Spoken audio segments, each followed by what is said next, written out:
Today we're going to paint the same flower in two different ways. The flower itself is a bearded iris, and we're going to paint it firstly wet on wet using plenty of water, and then we're going to paint it using ink and watercolour and painting wet on dry with a lot less water, just painting directly onto the dry paper. This is to review a pad that I've been sent by Artway. If you don't know anything about Artway, they are a British company, so it's always nice to buy British where you can, so that's a good plus point and one of the reasons that I asked them if I could review their pad for them. So this is not sponsored by Artway, the review will be completely impartial. I'll tell it how it is and I will compare it to other papers that I use as well. The pad itself is a size A4, it's acid free, 35% cotton, 300 grams in weight, and it's a cold pressed paper.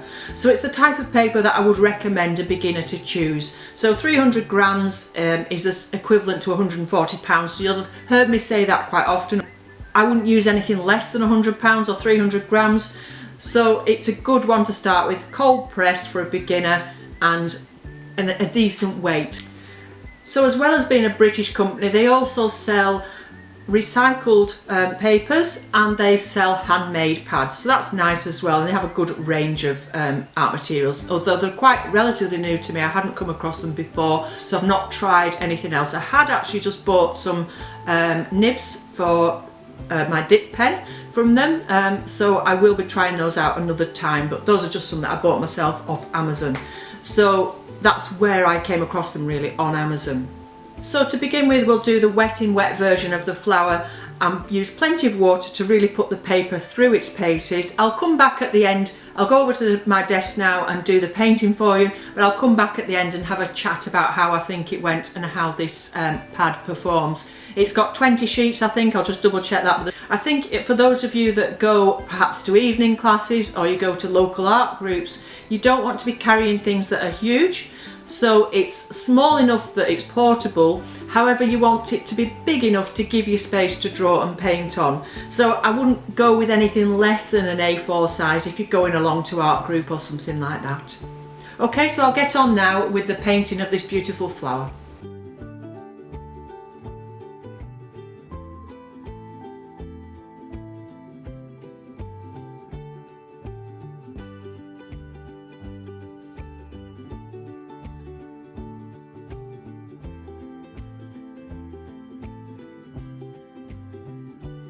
To begin with, I've mixed three colours. I've made quite a loose wash, so plenty of water in there, and the three colours are New Gamboge, Sap Green and Alizarin Crimson. Using a large flat brush, I'm just going to wet that whole area inside the margin that I've drawn.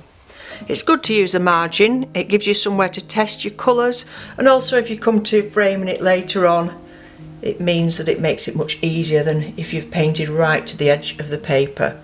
So for the sake of ease, I just use the width of my ruler, but you could make it slightly smaller if you wanted to. So a nice covering of nice fresh clean water over that whole area, and just tilt your head to one side, and if I look at that from one side, it's still quite dull in the centre, there's not enough water there. So if you look from one side, you'll see as the water sinks in, it loses that sheen and the paper absorbs the water. So that's what we're doing really here, is seeing that this paper absorbs plenty of water and gives us a nice damp surface to work on wet in wet. So I've done the drawing itself quite heavy-handedly with a pencil so that it shows up to you. If you were using this technique, you'd probably want to do your drawing a little bit lighter than that so that you can see it, but that you're not going to struggle to get rid of those lines later on. So just a very simple shape of a bearded iris. So again, tilt your head to one side, look across the surface and see if there's any places that you've missed, and I don't think there are. Okay, and just let the water settle into the paper for a moment before you add your colours. Whilst that's still damp, you need to drop your colours into that, in roughly the areas that they're going to be in later, but this is just going to be one layer and this is all going to soften and go out into the rest of the painting. So you can see it's not moving that far. I think this paper's drying quite quickly. It's not too warm in my studio today. It's not the warmest of days, so really it's not just because of that. So I've got the paper nice and wet. It still feels very damp, but it's not really moving that much. So I'm not painting at this point in time. I'm just adding colours to the paper and letting them flow and merge into each other. When you do that, when you use this method of working wet into wet, what you need to do is make sure that these colours are of a similar consistency so that they flow nicely together.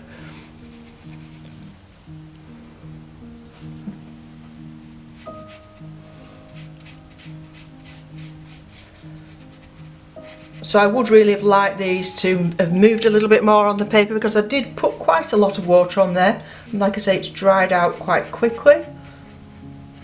And as you can see, I've got a little bit of a bump there in the paper, which is why I taped it down. So this is what I do with pads like this where they're not gummed round the side, is I do tape down at the edges.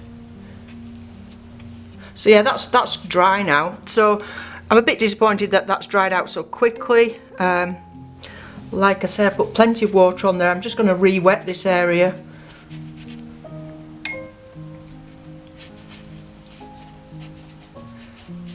So you've got to be very careful when you do this, because obviously you could soon make a mess by introducing too much water and things flowing back. So we've got a bit of a puddle there going on. Like I say, it has cockled quite a bit. Maybe it's not designed to take this amount of water, but that's what this review is all about, is trying things, and I do like working wet in wet. So I'm just re-wet that area and dropping more colour in.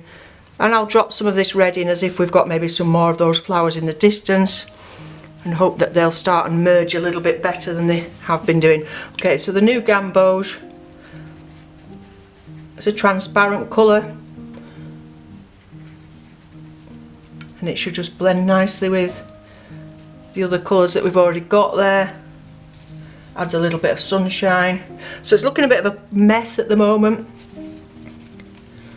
but as those colours dry and merge together, it will lighten a lot and it'll settle down. So not just what I wanted really. I'm used to working perhaps on a heavier paper than this and things moving a bit quicker.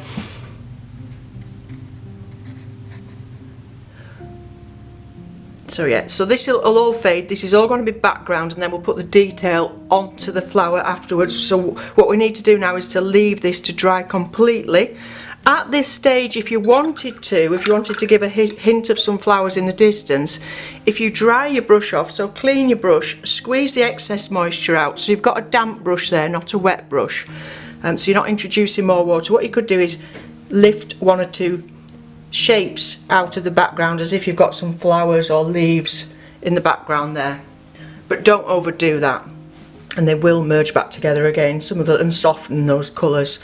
So you can see it's softening already, some of it's moving out, the colours are moving out into each other and mixing nicely together. I'm a bit, like I said, I've got one or two areas where it dried too quickly for my liking, despite the fact that I did put quite a lot of water on there with that big brush, and we've got that cockling, which shows you I did put plenty of water on.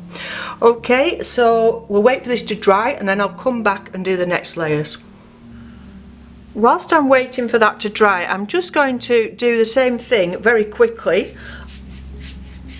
Not the same drawing obviously, just trying this same few colours and the same amount of water on this SAA practice paper, which is one I use all the time. I've not taped this down at all, I'm putting plenty of water on it. It's the same weight, it's the 300 gram 140 pound cold pressed, so the same in theory. Plenty of water on there, not starting to cockle yet, nice and wet. And I'll just let that settle in a minute and then we'll add the colours in the same way. So just those three colours again, popping them down.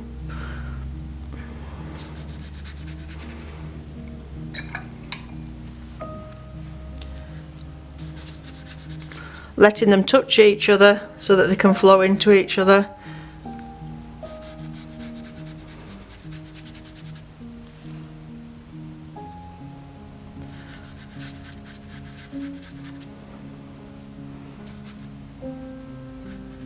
just dropping them in.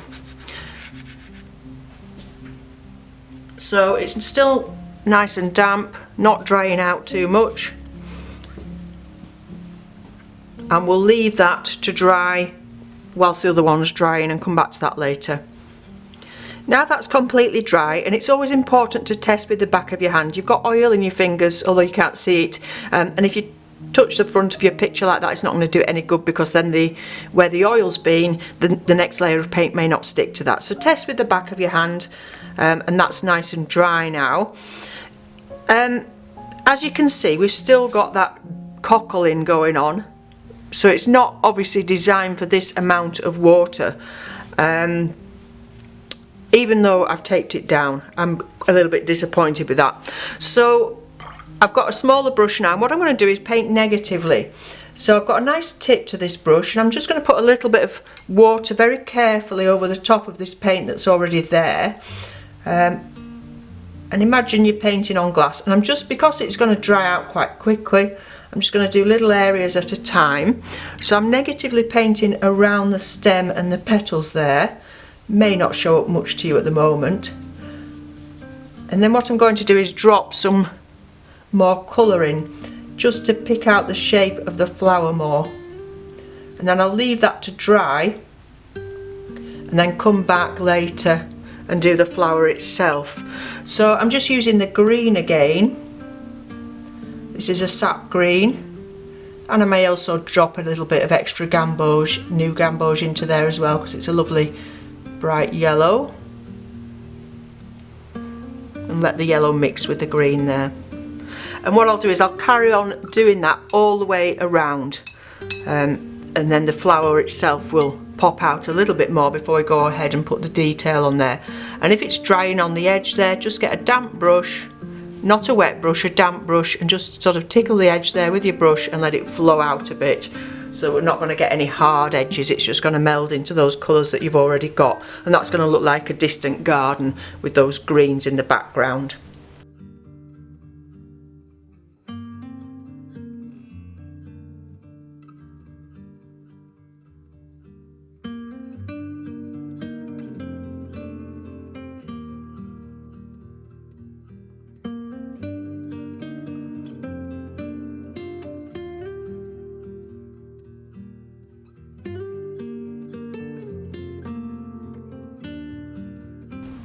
Okay, so I've gone all the way around the flower to pop the flower out a bit and to make this nice background. Just wetting it with some very nice clean water with a good tip on my brush to get into these little shapes, and then popping the colour in. So the same two colours as we had before, letting it go wet into each other. The gamboge moves quite nicely into that green. But whilst that's drying, so we'll let that dry and then we'll do the detail on the flower itself. I'll just show you the difference with the SAA paper, and what I did was just pop the same colours into there, and look, they seem a lot softer, the way they've melded into each other. This paper's got more of a texture in. I don't know if that's got anything to do with it, but it's slightly whiter, not much. The colour's pretty much the same, isn't it? So yeah, it didn't dry out the same way. This is one I use a lot. We'll have to compare these price wise, because obviously if this is much cheaper then that explains that, but this is a practice paper, so it's not an expensive one. I feel the colours are a lot fresher on that, but yeah, let me know what you think anyway. So I'll come back when this is dried and we'll put some more colour on the flower, go a little bit darker in places with that, and make some more of those beautiful leaf shapes on the bearded iris that we've got there. Petal shapes, I should say. Now that's dry, I'm going to finish by putting some detail on with a much smaller brush. I've still got those three colours that we started with. I've also got cadmium yellow mixed with cadmium orange.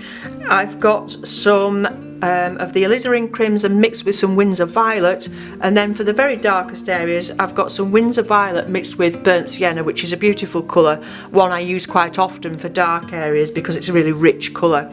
So I'm just going to add some detail to the flower, and then I'll come back and chat to you about it later. I don't need to chat through the whole thing.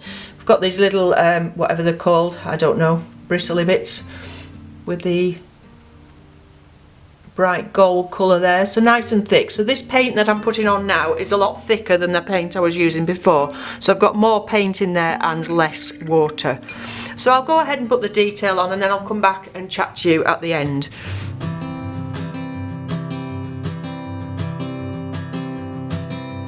Oh my love, you're such a fragile thing, I know. And with the winter comes the ice, the snow, but I'm here to hold.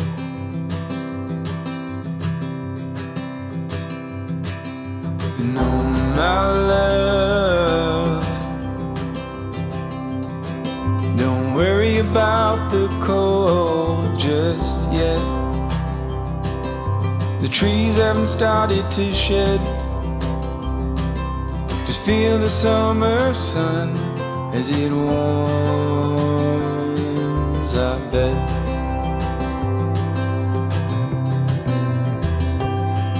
I'm lying, and I'm lying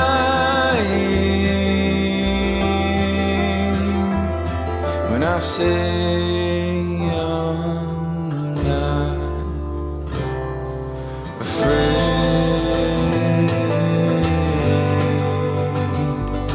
but I'm trying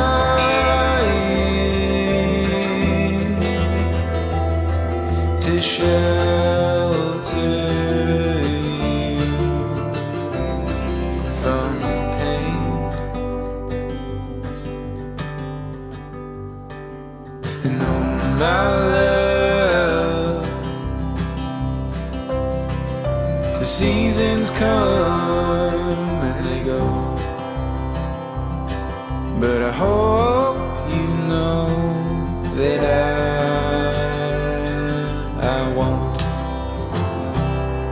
Okay, so as you saw there, I just kept putting the colours on where I saw them and letting them mix into each other, letting them touch each other, but because the rest of the paper was dry, it didn't move out into that. So that's the thing with painting wet into wet. If you don't want your paint to move onto another area, then keep that area dry.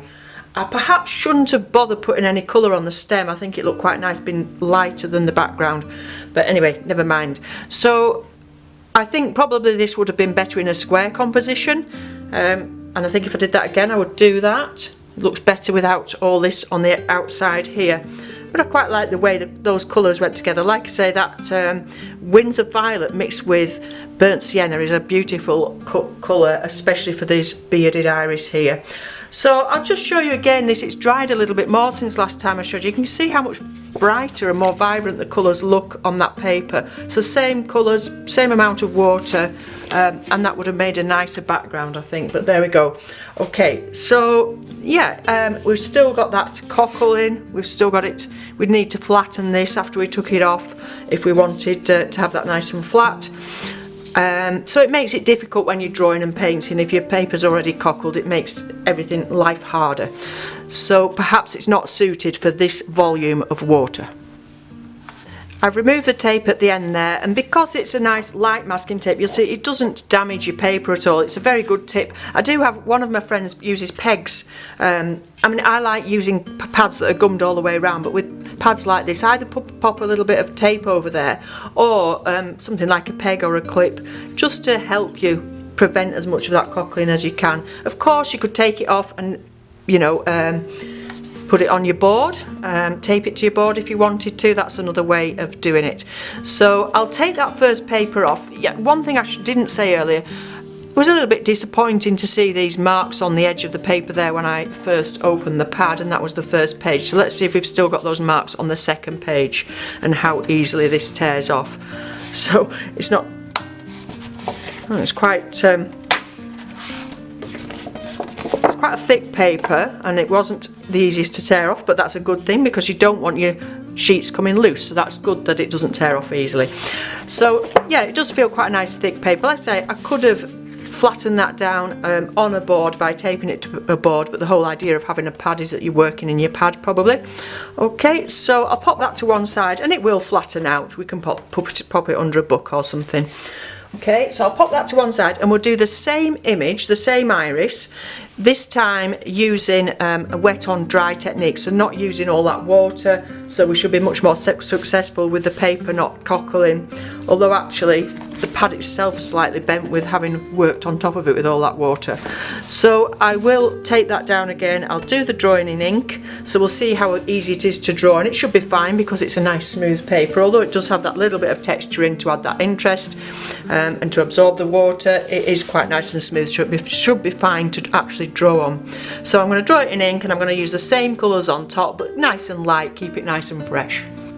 So I'm going to use a black fine liner. This is a Unipin fine liner and it's a size 0.5, one I've used quite a lot on this channel. So I'm not going to do a pencil drawing first, so I'm just going to go straight in with the drawing of the flower.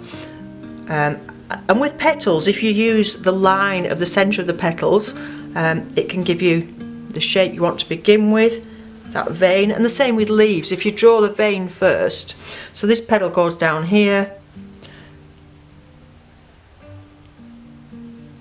and if you make a mistake in pen, it's very difficult to correct. So I'll just concentrate on this and I'll come back to you in a little while.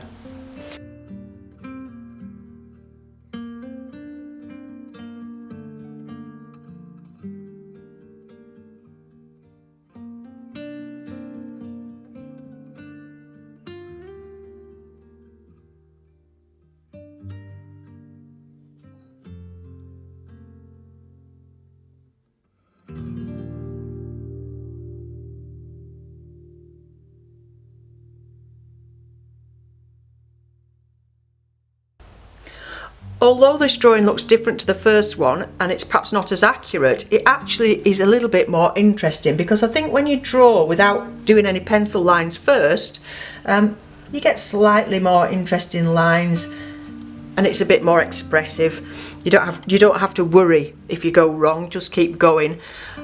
So you'll see it was an easy enough paper to draw on with this pen. So we've got that nice line to work to. One or two places where it's just, there's a little bit of texture in, so your pen does bounce about a little bit, so you might want to just go over some of those areas where you perhaps haven't pressed on. I don't press on very hard because I'm, moving my arm more and concentrating on where I'm going with the pen rather than doing a very solid line. So you could go over if you wanted with a more solid line, but I think that's quite nice as it is and don't want to put too much more line into it. So as I often do with ink and watercolour, I don't want to put a lot of watercolour on here. I just want the drawing itself to show up. So I'm just going to very lightly, I've still got these colours in the palette from before, I've not mixed any more colours up, and I'm just going to pop a little bit of colour here and there, but not worry too much about accuracy, about getting in between those lines. Like we were before about mixing the colours together, I'm just going to pop some colour in very lightly and very quickly, just to brighten the whole thing up.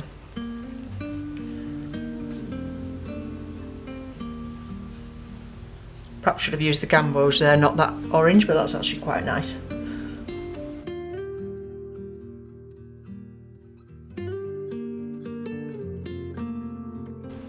So just softening those edges. As you see, I've left little flecks of white paper there, keep that freshness.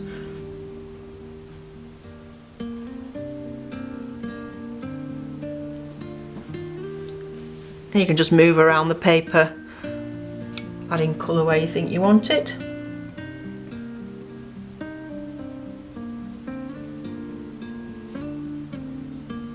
So my iris are just coming up in the garden now. I've got quite a few.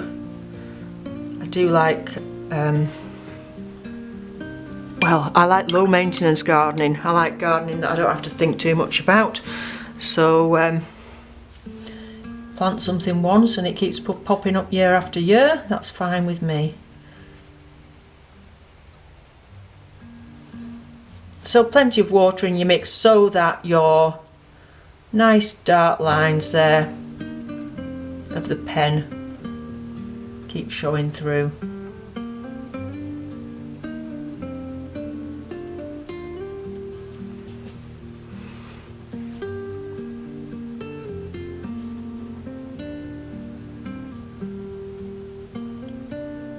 You could have wet this first if you wanted to, I was just trying it wet on dry, completely dry paper, just to see how we got on.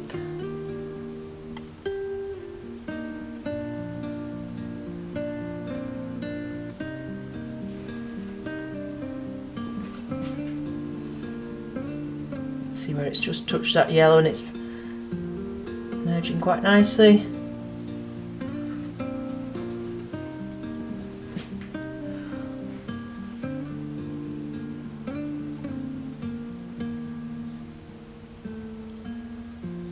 I do think that this paper is more suited to this kind of work. Just one layer of paint, not lots of water, and doing a nice drawing.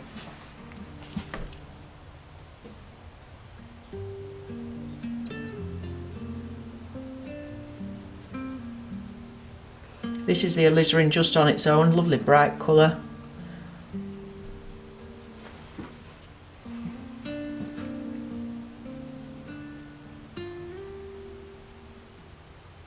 So the knack with watercolour is if they are drying and you don't want a hard edge like that, just always remember not to be introducing lots more water onto the paper. So whenever you go in to soften the edge like this, it should always just be with a damp brush, not a wet brush.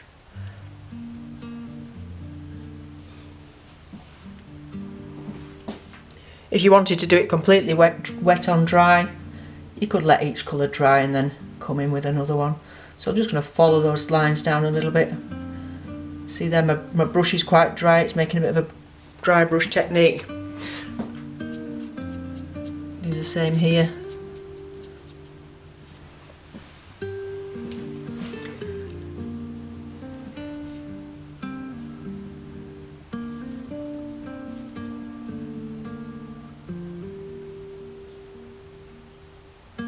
So don't be afraid to just have a go at drawing in ink without doing a pencil line first. At the end of the day, there's only yourself going to see if you go wrong with it. It's just a bit of paper and some ink. Have a go, and the more you do it, the more confidence you'll build up.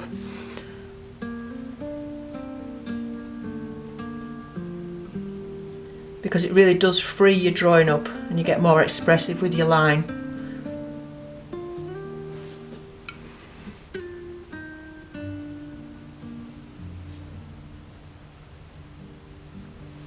So I've gone over the edge there quite a bit. Feeling a bit tired, to be honest with you.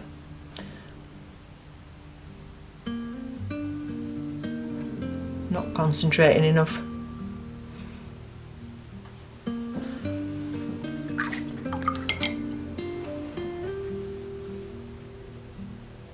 So I could have made a better job of this painting, taking my time, let each colour dry in between if you want to. But I think that looks working out quite nicely actually.